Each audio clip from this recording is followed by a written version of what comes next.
pare să că este asociată această inflamație cu tot ce ne e frică de fapt. Ne e frică de demențele senile, da? Ne e frică de Alzheimer, ne e frică de cuvânt cu C pe care nu trebuie să-l pronunțăm niciodată, că ne e atât de frică încât nici nu-l pronunțăm, ne e frică de bolile cardiovasculare, da? De ateroscleroză, de acele dislipidemii de care ne ferim încă de pe la 30-40 de ani.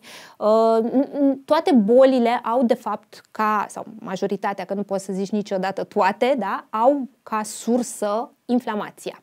Și se pare că, de fapt, și de drept, ea este cea care ne cauzează toate acele lucruri care ne definesc până la urmă îmbătrânirea. Pentru că îmbătrânirea poți să o definești ca o persoană peste 65 de ani. Gata, e bătrân. Sau poți să o definești ca funcționalitatea acelei persoane și avem în jurul nostru atâtea exemple bune de persoane care au 60, 70, 80, îi văd zilnic.